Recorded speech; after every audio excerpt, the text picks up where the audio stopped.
시청자 여러분 안녕하십니까. 저출산, 생산 가능 인구 감소로 일할 사람이 줄어들고 있습니다. 선진국이 그렇듯 지속 가능하고 안정적 성장을 위해 인구의 절반인 여성의 경제활동 참가율 제고가 갈수록 중요해지고 있는데요.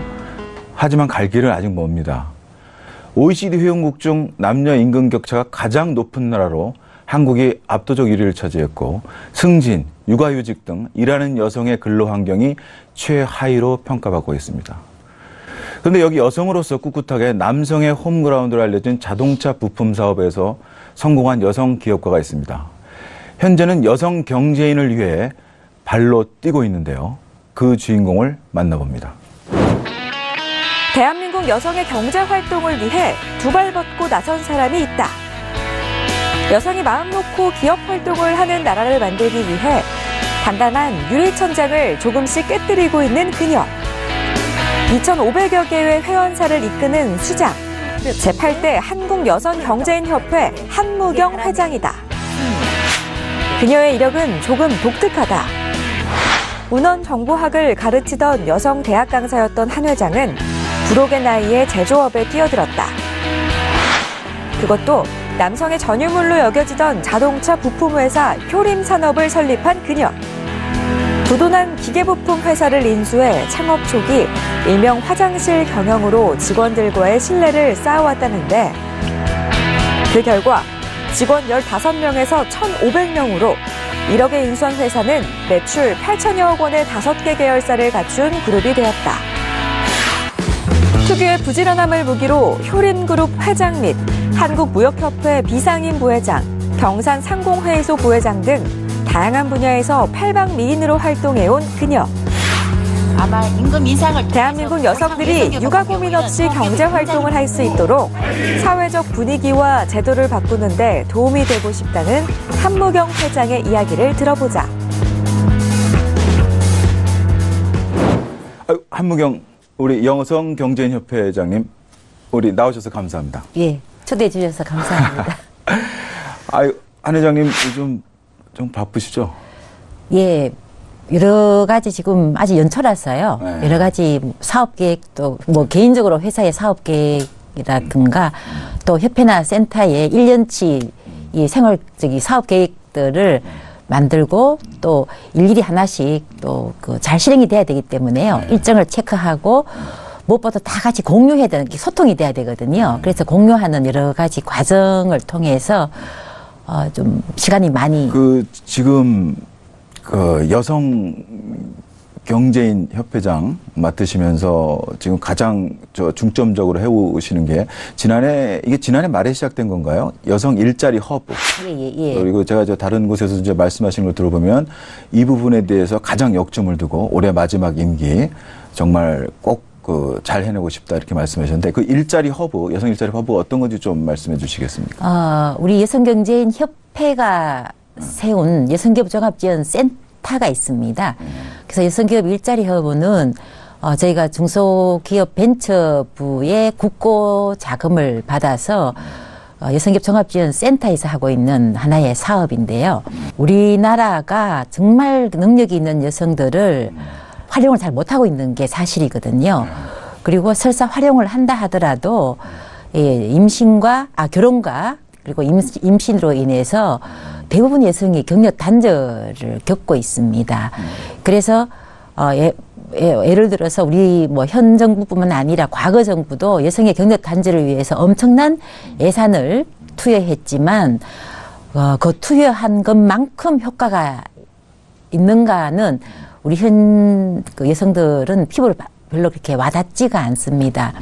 그래서 저희가 그러면 처음부터 여성이 경력 단절이 없이 하는 방법은 무엇일까라는 원초적인 질문을 했습니다. 그래서 그 원초적인 질문으로 이제 만들어진 것이 여성기업 일자리 허브인데요. 여성 기업들 중에서 전문가가 굉장히 많이 필요로 하는 기업들이 많이 있습니다. 그런데 어떻게 보면 여성 기업이기 때문에 능력 있는 전문가가 실제로 많이 부족하다고 많이 말씀을 하세요. 그래서 이걸 어떻게 우리가 한국여성경제인협회 회장으로서 어떤 이런 어려움을 극복해 줄 수 있는 게 무엇인가를 정말 저도 굉장히 고민을 많이 했습니다. 그래서 여성 기업에 있어서 어떤 프로젝트성, 그게 전문적인 일이 필요로 하는 프로젝트성 업무와 어떤 그 전문 인력을 온라인상으로 매칭해주는 그 온라인 플랫폼입니다. 일자리 플랫폼입니다.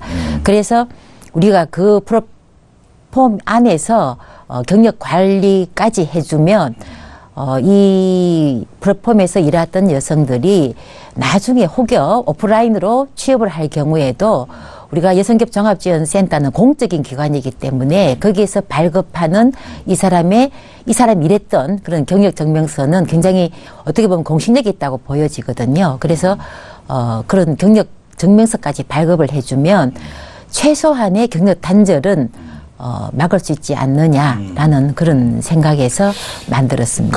지금 저는 놀라운 어떤 팩트인데, 일반 사람인데, 스웨덴이나 이런 거 보면은 여성의 경제활동 참가율이 많을수록 저출산이 해소되는 그렇죠. 상관관계가 예. 과학적으로 지금 이미 증명이 돼 있거든요.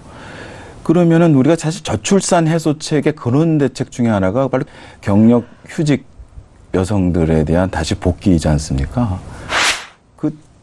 정말 우리가 어떤 제도적으로나 문화적으로나 이거에 대해서 좀 굉장히 좀 하실 말씀이 있을 것 같은데 어떻게 좀 바뀌어야 될까요? 첫째, 우리가 저출산 문제 이런 거를 저는 경제적인 측면에서 좀 봤으면 좋겠다라는 그런 생각을 하고 있고요.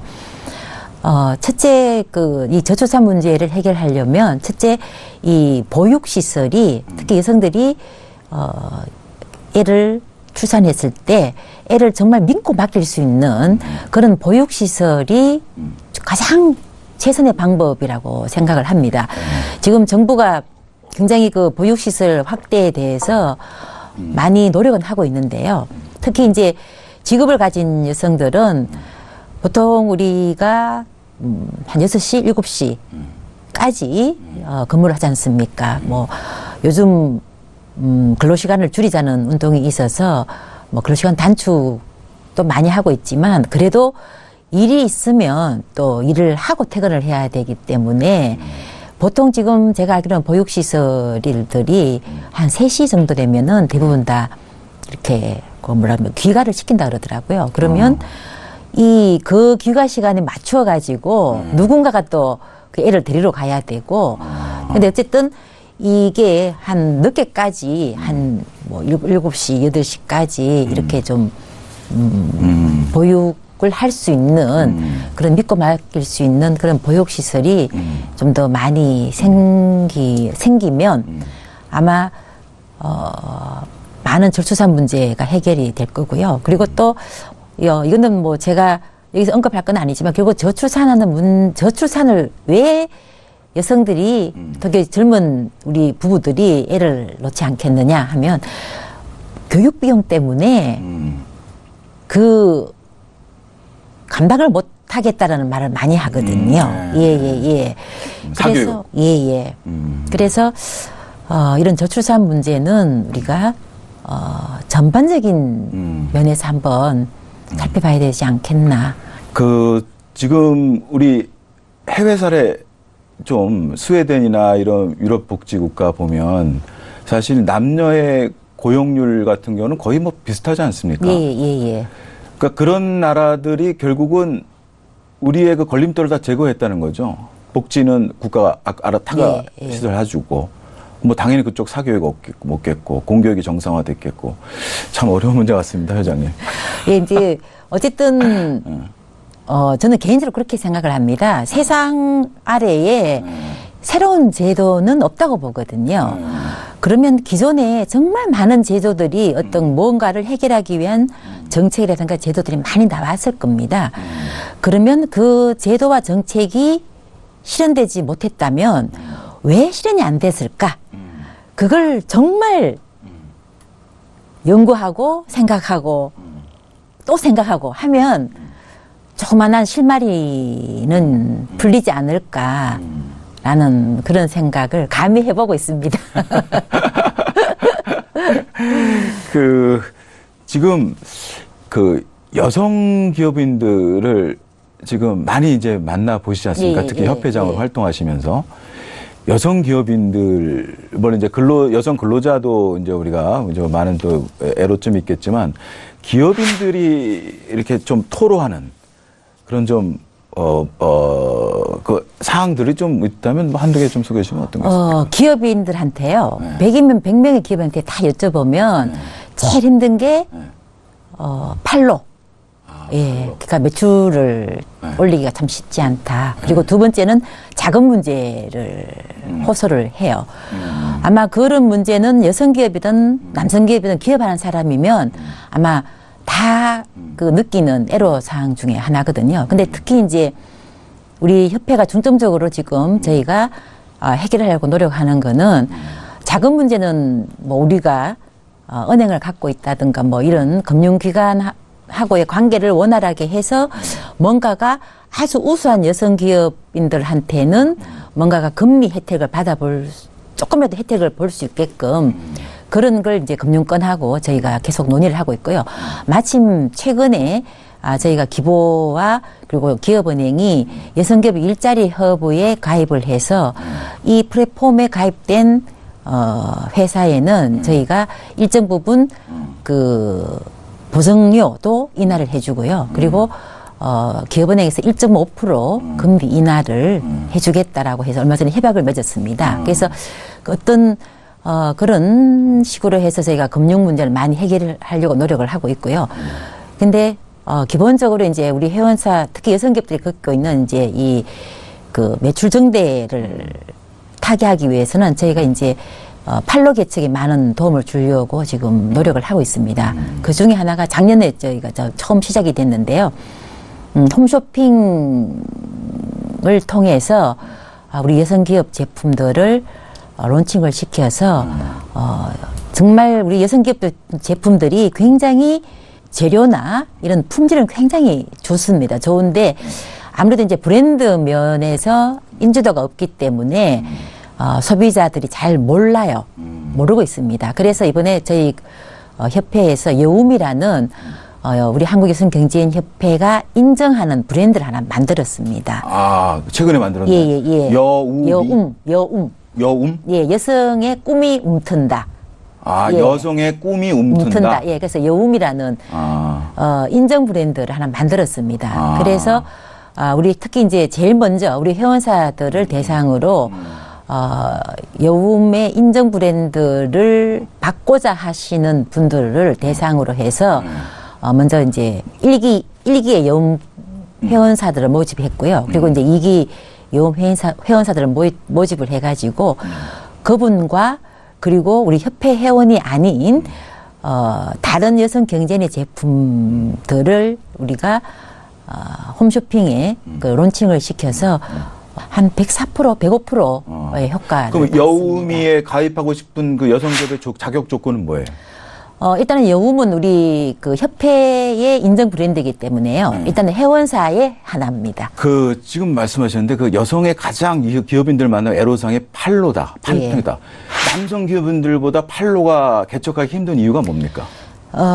비근한 예로요. 이제 그 여성이 기업을 한다 그러면요. 남성 기업들한테는 한 3마디만 물어보면 될 겁니다. 뭐 업종이 뭡니까? 뭐 어떻습니까? 근데 여성이 기업을 하면은요. 3마디보다는 더 여쭤봐요. 특히 뭐 은행이나 금융권이나 기관은 특히 더 하고요. 그러니까 여성 기업에 대한 어떤 인지도가 남성 기업에 비해서 아직 그렇게 신뢰 여성 기업이네? 그러니까 보통 기업이면 다 기업인데 여성이 기업한다 그러면 여성 기업이네? 이런 생각을 해요. 그러니까 이게 벌써 사고에서 여성 기업이네 이게 한쪽에서 이게 뭐 뜬다는 거거든요. 그래서 그만큼 어떤 제품이라든가 또는 이런 게 아직 인지도가 낮기 때문에요. 여성기업 제품에 대해서 우리가 많이 홍보를 하고 있고요. 그리고 이제 아무래도 여성기업이 네트워크가 부족하죠. 네트워크. 제가 항상 하는 이야기가 남자 사장님들은 이렇게 만나면 저는 뭐 어디 고등학교 출신입니다. 어디 대학 출신입니다.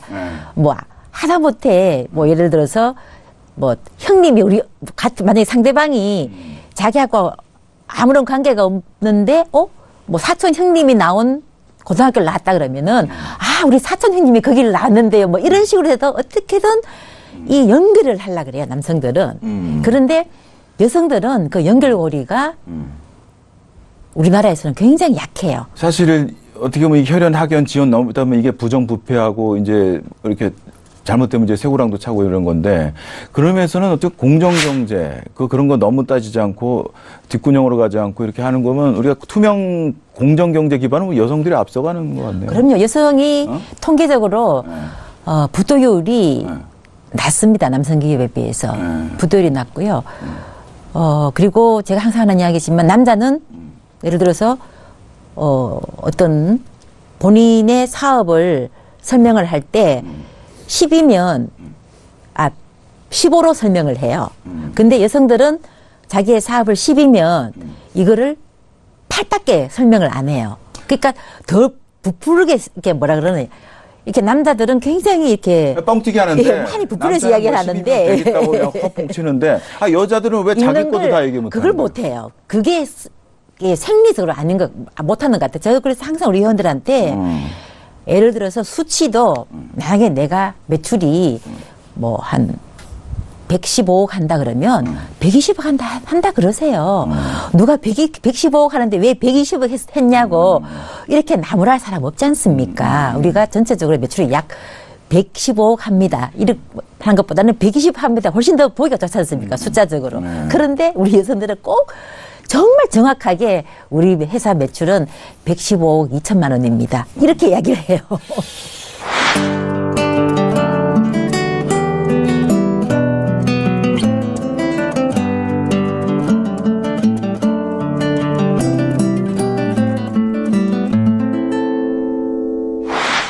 우리 협회장이면서도 여성 기업가로서 20여 년 뭐 쭉 해오시고 지금도 하고 계시고 하시는데 효림 그룹인가요?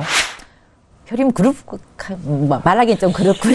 근데 이 자동차 부품 회사인데 아니 20여 년을 저기 문헌 정보학 공부하시고 강사로 활동하시다가 40세 불혹의 나이에 이 남자들의 세계라고 생각한 자동차 부품 산업에 뛰셨어요? 어떻게 굉장히 의외예요? 제가 사업 시작한 게 98년이거든요. 그때가 이제 IMF 소위 말하는 이제 IMF 시대였지 않습니까? 그때 정말 많은 기업들이 뭐 좋은 기업도 무너졌고 좋은 기업도 무너지는 시기였기 때문에 작은 기업들은 더더욱 더 정말 많이 문을 닫았거든요. 그때 이제 우연히 저에게 이제 작은 기업 하나를 인수해서 한번 사업을 해볼 생각이 없느냐라는 그런 권유가 있었어요. 어느 분이 그 권유를 주셨어요? 저희 아버지께서요.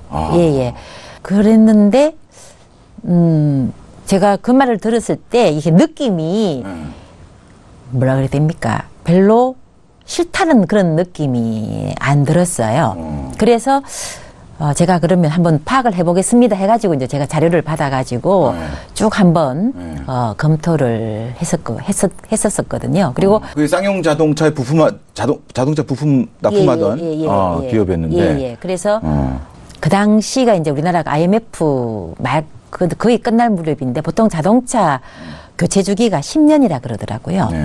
근데 그 당시에 우리나라가 국민들이 다 형편이 어려서 자동차 교체를 못했답니다. 그래서 그쯤이 이게 10년 되는 주기라고 어떤 분이 저한테 이렇게 간략하게 보고서를 하나 만들어서 주시더라고요.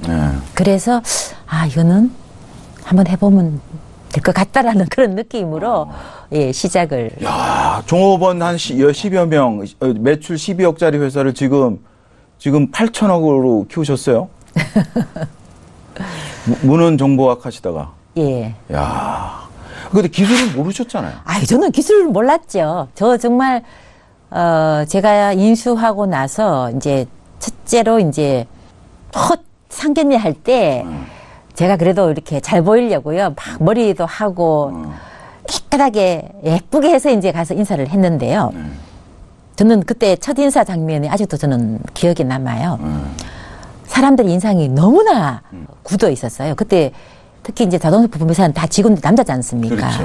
다 앉아 계시는데 그 제가 뭐 제 누구누구입니다. 뭐 그렇게 앞으로 여러분들하고 같이 하겠다 했는데 그분들의 이 표정이 너무나 굳어져 있더라고요. IMF하고 이제 막 부도 예.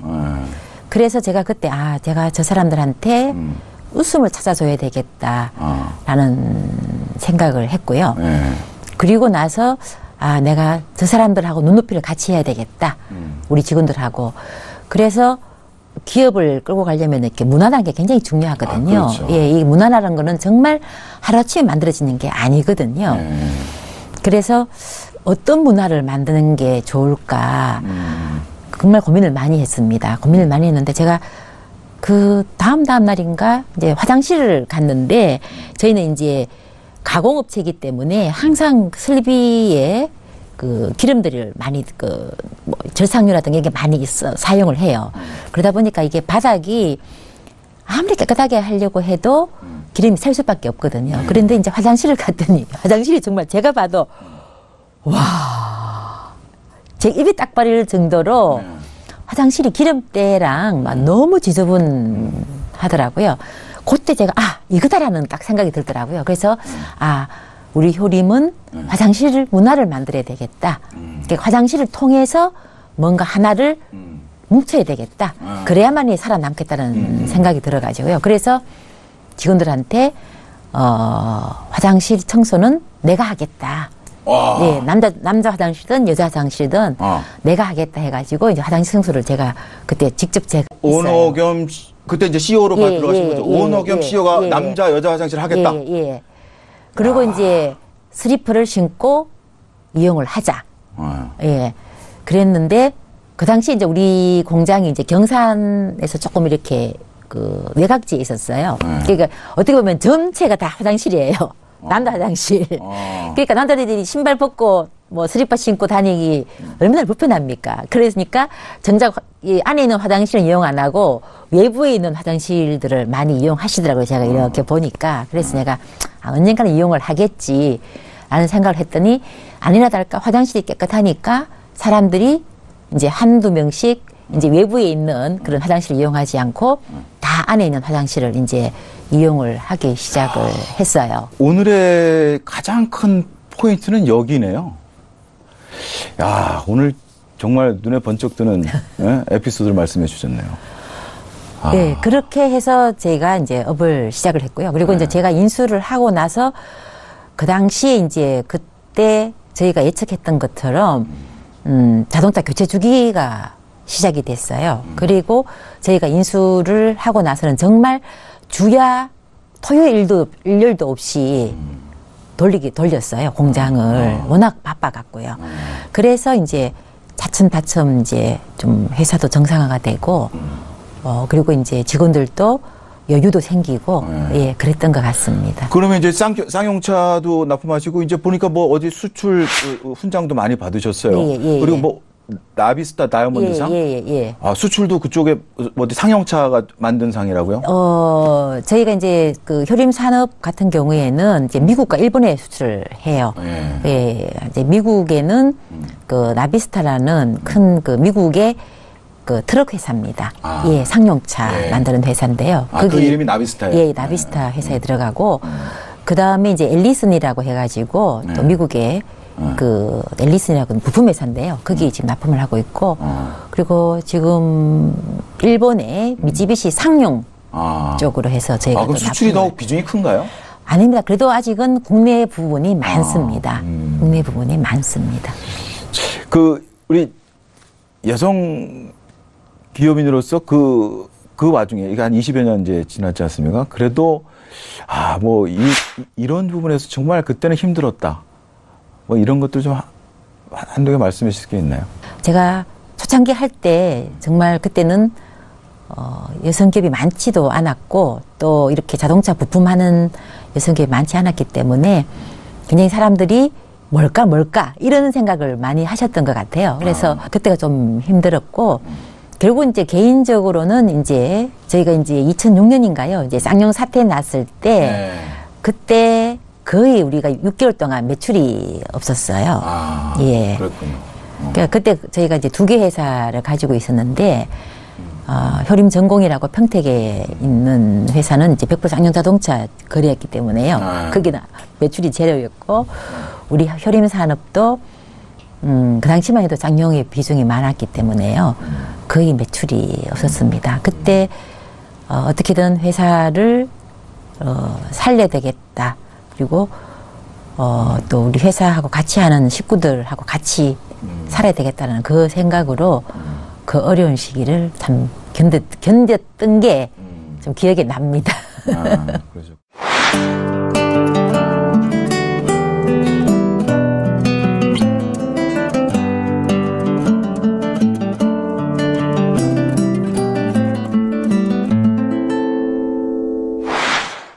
우리 후배, 지금 또 이렇게 힘들게 또 개척하시는 우리 여성 후배 CEO들 분들한테 조언이나 좀 충고를 해주신다면 좀 어떻게 있겠습니까? 어떤 것들이 있을까요? 여성들은 제가 봤을 때 남자들은 군대를 갔다 오지 않습니까? 네. 그래서 조직을 나름대로 몸으로 체득을 해요. 네. 그래서 이런 그 조직에 대한 그 습성 그리고 조직에 대한 어떤 수직적인 사고라든가 수직적인 게 좀 있지 않습니까? 근데 여성들은 군대를 갔다 오지 않아서 그런지 굉장히 수평적인 사고예요. 그래서 이런 수평적인 사고가 4차 산업혁명 시대에는 뭐 장점이다. 네. 예, 그렇게들 이야기는 하지만 그러나 저는 개인적으로 어쨌든 여성이 사업을 일으키고 기업을 하고 하는 것은 하나의 조직이지 않습니까? 네, 네. 그래서 여성들이 좀 더 조직에 대한 이해도를 높일 필요가 있다. 뭐 저도 마찬가지였고요. 네. 특히 뭐 4차 산업혁명 시대에 뭐 감성의 시대니까 여성들한테 굉장히 유리한 시대가 왔다. 네. 이렇게들 말을 하지 않습니까? 네, 네. 자, 그러면 뭐가 유리한가? 이걸 좀 더 우리 여성들이 더 깊게 생각을 해야 돼요. 예, 예. 진짜 이기려면, 성공하려면, 네. 예. 그리고 뭔가 본인이 어떤, 가치를 실현하려면 좀 더 깊은 어떤 연구, 생각, 이런 게 있어야 된다고 보는데요. 옛날 우리가 뭡니까, 이렇게 매스 프로덕트 시대, 대량 생산 시대에는 우리가 공통된 요소로 제품을 만들었지 않습니까? 근데 이제는 개별화된 상품, 퍼스널라이즈드 프로덕트라고 얘기하지 않습니까?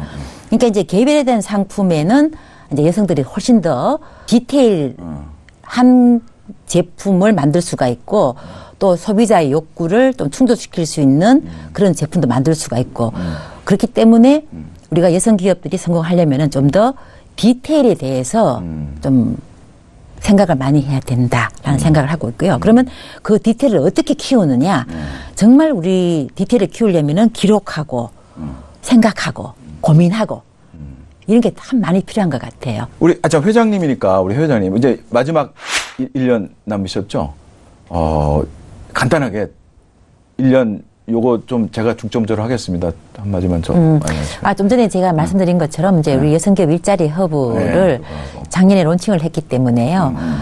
이제 확실하게 성장할 수 있는 기틀을 좀 마련을 하려고 생각을 합니다. 생각을 하고 그리고 저희가 이제 여성기업들에 대한 좀 통계, 그 DB 구축을 좀 확실하게 기초적인 데이터 구축부터 해서 조금은 시간이 걸리더라도 이런 데이터 구축에 지금 많은 노력을 하려고 하고요. 그리고 이제 마지막으로 아까 말씀드린 것처럼 이제 우리 회원사를 좀 더 많이 확충을 해서 정말 명실상부한 법정 단체로서의 역할을 제대로 해야 되겠다라는 생각을 하고 있고 그리고 여성기업 종합지원센터에서 우리가 이제 여성 기업에 대한 여러 가지 뭐 정책을 만들고 그리고 이슈를 만들려고 합니다. 그래서 여성 기업이 뭐 어떤 우리 대한민국에서는 어떤 위치를 차지하고 있고 어떤 유형으로 되어 있고 이렇기 때문에 여성 기업은 앞으로 어떤 방향으로 육성이 돼야 된다. 이런 걸 저희가 좀 더 자료를 조사를 하고 연구를 해서 계속 저희가 언론을 통해서 좀 홍보를 해야 되겠습니다. 오늘 말씀 감사합니다. 남녀 차별 없는 평등 세상, 일과 가정이 양립하는 세상, 사람들은 이런 사회로 가야 한다고 외칩니다. 하지만 실천이 뒤따르지 못하고 구두선에 그치는 경우가 비일비재한데요. 눈에는 보이지 않지만 여성이 깨트리기 힘든 장벽, 이른바 유리천장을 없애자고 최근 국회에서는 소칭 유리천장 방지법을 통과시키기도 했습니다. 제도도 중요하지만 진정으로 바뀌어야 한다는 의식이 함께 가야 합니다. 여성이 일하기 좋은 나라가 되기 위해 노력하는 한무경 여성경제협회장의 바람이 진정으로 우리 모두의 바람이 되기를 기대해봅니다. 오늘 여기서 인사드리고 다음 시간 더 알찬 내용으로 찾아뵙겠습니다.